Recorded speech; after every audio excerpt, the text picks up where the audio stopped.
Aray ko, hindi nga ako nakatawad ng gasolina sa gasolinahan. Ha? Reklamo sa presyo ng delivery. Ano mo bang usap nyo? 350 daw, sabi niya. Ay, hindi ko po alam yan kasi 400 yung sa delivery fee dito. Ilay bayad ay anilen.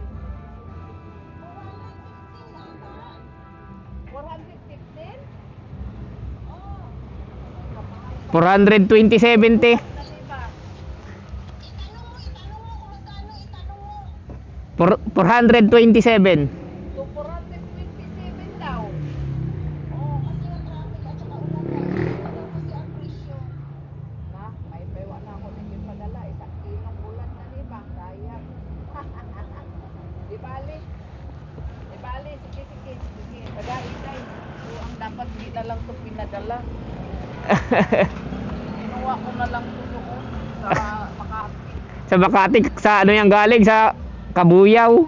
Sa San Pedro? Magkano? 427 po. Suklian ko. Wala po kayong 27 na lang? Wala po eh. Wala akong barya eh. Wala po.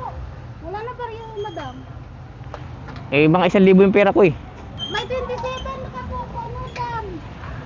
27 daw, puno ka? Gcash ang sukli ko, okay lang? Di ba, meron? 50. Aray ko. Wala akong barya eh. 400s din.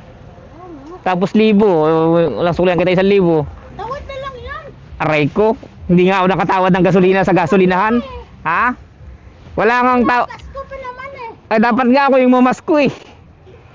Wala namang tawad na gasolina eh. Oh, wala nga po ng warya na. Meron naman eh.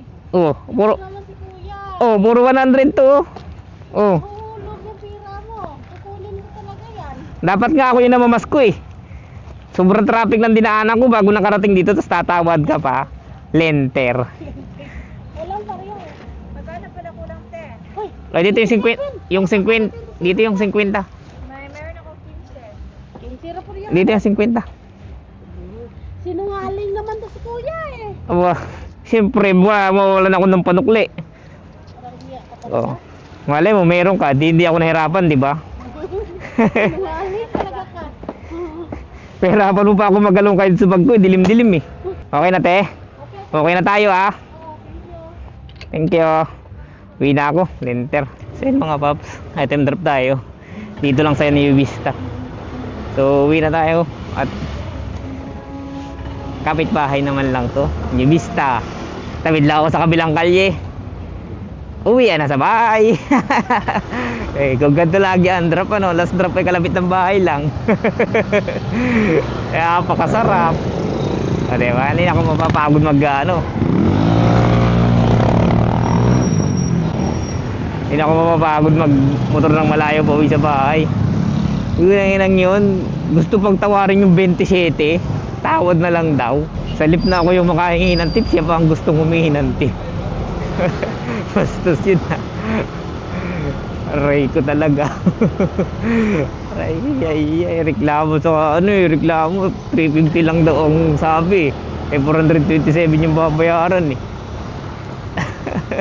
Reklamo sa mahal ng pamasahe. Yo, shoutout nga pala dito kay Paps na nakita natin kahapon sa Muntinlupa. Ayan, ride safe Paps, ingat palagi sa biyahe. Ingat. Thank you.